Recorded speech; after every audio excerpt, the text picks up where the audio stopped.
KCBCയുടെ വർഷകാല സമ്മേളനം June 3-4 തീയതികളിലായി KCBC കേന്ദ്ര കാര്യാലയമായ POCയിൽ നടക്കുകയുണ്ടായി. കേരള സഭയെയും പൊതുസമൂഹത്തെയും ബാധിക്കുന്ന വിവിധ വിഷയങ്ങൾ അഭിവന്ദ്യ പിതാക്കന്മാർ, കേരളത്തിലെ 32 രൂപതകളിൽ നിന്നുമുള്ള പിതാക്കന്മാർ ചർച്ച ചെയ്യുകയും ഉചിതമായ തീരുമാനങ്ങൾ എടുക്കുകയും ചെയ്തു. സഭയിൽ ഇപ്പോൾ നടന്നുകൊണ്ടിരിക്കുന്ന പ്രത്യാശയുടെ ജൂബിലി, കേരള സഭ തുടങ്ങിവെച്ച കേരള സഭ നവീകരണ യജ്ഞം എന്നിവയുടെ സംയുക്തമായ സമാപന പരിപാടികൾ നിഖ്യാ സൂനകദോസിൻ്റെ 1700-ാം വർഷ ആചരണവും സംയുക്തമായി ഈ വർഷ അവസാനത്തോടുകൂടി കേരള സഭയിൽ ആചരിക്കുവാൻ തീരുമാനമെടുക്കുകയുണ്ടായി.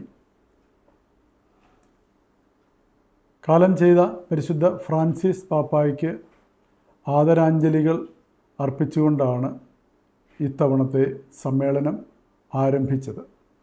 ഒപ്പം ഇപ്പോൾ സഭയെ നയിക്കുവാനായി തിരഞ്ഞെടുക്കപ്പെട്ടിരിക്കുന്ന ലിയോ 14 പാപ്പായ്ക്ക് കേരള സഭയുടെ പ്രാർത്ഥനാ നിർഭരമായ അഭിവാദ്യങ്ങളും വിധേയത്വവും KCBC പ്രഖ്യാപിക്കുകയുണ്ടായി.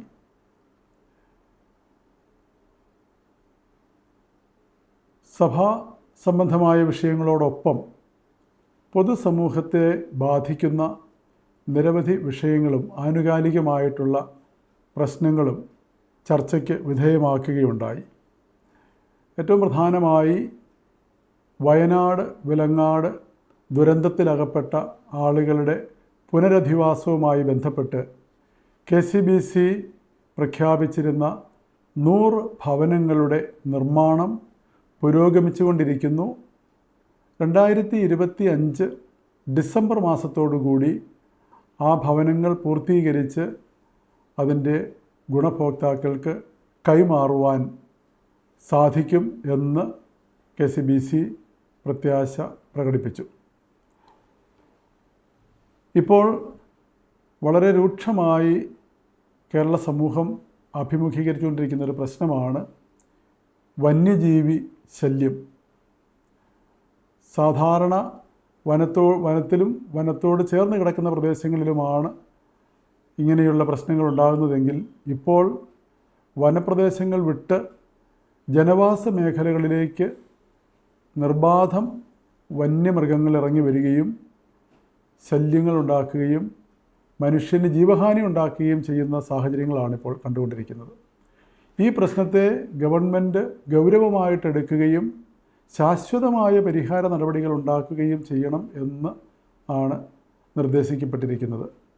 പരമപ്രധാനമായൊരു കാര്യം 1972 വനം വന്യജീവി സംരക്ഷണ നിയമത്തിൽ കാലോചിതമായ പരിഷ്കാരങ്ങളും മാറ്റങ്ങളും വരുത്തി മനുഷ്യജീവന് സംരക്ഷണം നൽകുന്ന വിധത്തിൽ ആ നിയമത്തെ പരിഷ്കരിക്കണം എന്ന നിർദ്ദേശം ഉയർന്നു വന്നിട്ടുണ്ട്.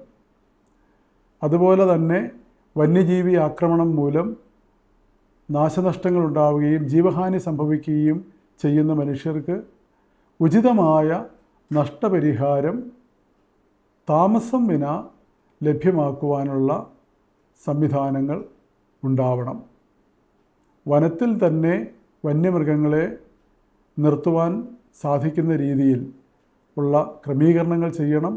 ഒപ്പം അനിയന്ത്രിതമായ വന്യജീവി വർധനവിനെ നിയന്ത്രിക്കുന്നതിന് വികസിത രാജ്യങ്ങളിൽ നിലവിലുള്ളതുപോലുള്ള സംവിധാനങ്ങൾ ഒരു പരിധി കഴിയുമ്പോൾ അവയെ നിയന്ത്രിതമായി കൊന്നുകളയുവാനും അത് ജനോപകാരപ്രദമായ രീതിയിൽ തന്നെ ഉപയോഗിക്കുവാനുമൊക്കെയുള്ള നിയമങ്ങൾ രൂപപ്പെടുത്തണം എന്നതാണ് നിർദ്ദേശം. ഒപ്പം തീരദേശവുമായി ബന്ധപ്പെട്ട പ്രശ്നങ്ങളും വർദ്ധിച്ചു വരികയാണ്. ഇപ്പോൾ കടൽ മണൽ ഖനന നീക്കം വളരെ ഗൗരവമായ തരത്തിൽ മത്സ്യത്തൊഴിലാളികളെയും തീരദേശത്തെയും കടലിൻ്റെ തന്നെ ആവാസ വ്യവസ്ഥയെയും ബാധിക്കുന്ന വിഷയമാണ്. അനിയന്ത്രിതമായി കടലിൽ നിന്ന് മണൽ ഖനനം ചെയ്യുമ്പോൾ മത്സ്യത്തിൻ്റെ പ്രജനന സാഹചര്യങ്ങളും സംവിധാനങ്ങളുമൊക്കെ നശിക്കുകയും അത് മത്സ്യത്തൊഴിലാളികളുടെ ജീവനോപാധികളെ ബാധിക്കുകയും ചെയ്യും. ആയതിനാൽ ആ നീക്കത്തിൽ നിന്ന് സർക്കാർ പിന്മാറണം എന്ന് തന്നെയാണ് KCBCയുടെ നിർദ്ദേശം. ഈ അടുത്ത കാലത്ത് കടലിലുണ്ടായ കപ്പൽ അപകടത്തിൻ്റെ പരിണിത ഫലങ്ങൾ ഇപ്പോഴും വ്യക്തമാക്കപ്പെട്ടിട്ടില്ല. അതുമൂലം തീരദേശത്ത് ഉണ്ടായിരിക്കുന്ന പ്രതിസന്ധികൾ പരിഹരിക്കുവാൻ ശാശ്വതമായ നടപടികൾ ഉണ്ടാവണം. അതുപോലെ തന്നെ ഇപ്പോൾ ഈ മൺസൂൺ കാലത്ത് ട്രോളിംഗ് നിരോധനം വരാൻ പോകുന്നു. അല്ലാതെ തന്നെ കാറ്റും കോളും ഉണ്ടാവുമ്പോൾ മത്സ്യത്തൊഴിലാളികൾ കടലിൽ പോകരുത് എന്ന നിർദ്ദേശം നൽകുന്നു. എന്നാൽ കടലിൽ പോകാത്ത ദിനങ്ങളിൽ മത്സ്യത്തൊഴിലാളി കുടുംബങ്ങൾ എങ്ങനെ ജീവിക്കും? അവർക്ക് ആവശ്യമായിട്ടുള്ള സംവിധാനങ്ങൾ, അത്യാവശ്യം ജീവന ഉപാധി അവർക്ക് നൽകുവാനായിട്ട് ഗവൺമെൻറ് ബാധ്യസ്ഥമാണ് എന്ന നിർദ്ദേശമാണ് ഉയർന്നു വന്നിരിക്കുന്നത്. കേരളത്തിലെ കർഷക സമൂഹം വളരെ ഗൗരവമായ പ്രതിസന്ധികളിലൂടെ കടന്നു പോവുകയാണ്. കാർഷിക വിളകൾക്ക് ന്യായമായ വില ലഭിക്കുന്നില്ല. ഗവൺമെൻറ് പ്രഖ്യാപിച്ച താങ്ങുവില പോലും പലപ്പോഴും ലഭിക്കുന്നില്ല. നെല്ല് പോലെയുള്ളവ സംഭരിക്കപ്പെട്ടിട്ട് അവയ്ക്ക് ആ താങ്ങുവിലയും ലഭിക്കുന്നില്ല കർഷകർക്ക്. ആ പ്രശ്നങ്ങളിലൊക്കെ കർഷകരുടെ പ്രശ്നങ്ങളിൽ കൃത്യവും വ്യക്തവുമായിട്ടുള്ള ഇടപെടലുകൾ ഉണ്ടാകണമെന്ന് KCBC ആവശ്യപ്പെടുന്നു. വിദ്യാഭ്യാസ മേഖലയിൽ നൂറ്റാണ്ടുകളായി ക്രൈസ്തവ സമൂഹം കേരള സമൂഹത്തിന് നൽകിക്കൊണ്ടിരിക്കുന്ന സേവനങ്ങളിൽ സഭയ്ക്ക് അഭിമാനമുണ്ട്, സന്തോഷമുണ്ട്.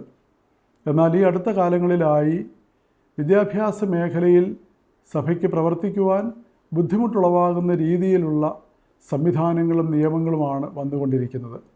പ്രത്യേകിച്ച് നിയമന നിരോധനം പോലെയുള്ള സാഹചര്യങ്ങൾ, വർഷങ്ങളായി വേതനം ലഭിക്കാതെ ജോലി ചെയ്യേണ്ടി വരുന്ന അധ്യാപകരും അനധ്യാപകരുമായിട്ടുള്ള ആളുകൾ, നിയമനങ്ങൾ അംഗീകരിക്കപ്പെടാതിരിക്കുന്ന സാഹചര്യം, പ്രത്യേകിച്ച് ഭിന്നശേഷി നിയമനവുമായിട്ട് ബന്ധപ്പെട്ട് ഉയർന്നു വന്നിട്ടുള്ള പ്രശ്നങ്ങൾ, ഇവയ്ക്കൊക്കെ ശാശ്വതമായ പരിഹാരം ഉണ്ടാകണം എന്നതാണ് KCBCയുടെ നിലപാട്.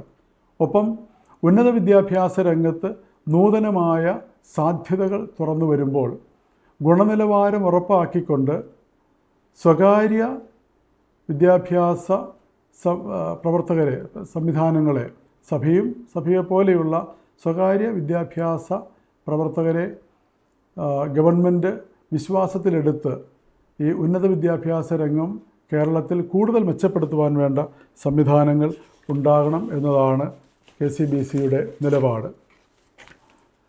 മുനമ്പം ജനതയുടെ ആശങ്കാകുലമായ അവസ്ഥ, 250ഓളം ദിവസങ്ങളായി അവരുടെ സമരം അവിടെ നടന്നുകൊണ്ടിരിക്കുന്നു. പക്ഷേ ഇപ്പോഴും ആ പ്രശ്നത്തിന് ഒരു ശാശ്വത പരിഹാരം കണ്ടെത്തുവാൻ അവർക്ക് സാധിച്ചിട്ടില്ല. ഗവൺമെൻറ് നിയോഗിച്ച കമ്മീഷൻ റിപ്പോർട്ട് സമർപ്പിച്ചിരിക്കുന്ന ഈ സാഹചര്യത്തിൽ ആ മുനമ്പം പ്രശ്നത്തിൻ്റെ പരിഹാരം, ആ നിവാസികളുടെ റവന്യൂ അവകാശങ്ങൾ പൂർണ്ണമായും ശാശ്വതമായും പുനഃസ്ഥാപിക്കുവാൻ ആവശ്യമായിട്ടുള്ള നടപടികൾ അടിയന്തരമായി ഗവൺമെൻറ് സ്വീകരിക്കണം എന്ന് KCBC ആവശ്യപ്പെടുന്നു. അസംഘടിത തൊഴിലാളി മേഖലയിൽ KCBC ലേബർ കമ്മീഷൻ്റെ നേതൃത്വത്തിൽ KLMൻ്റെ ആഭിമുഖ്യത്തിൽ കൂടുതൽ കാര്യക്ഷമമായ പ്രവർത്തനങ്ങൾ നടത്തുവാനും ക്ഷേമ പ്രവർത്തനങ്ങൾ വ്യാപകമാക്കുവാനുമുള്ള തീരുമാനം എടുത്തിട്ടുണ്ട്. ഇപ്പോൾ കേരള സമൂഹത്തെ കാർന്നു നിന്നുകൊണ്ടിരിക്കുന്ന ഗൗരവമായൊരു പ്രശ്നമാണ് ലഹരി എന്നത്.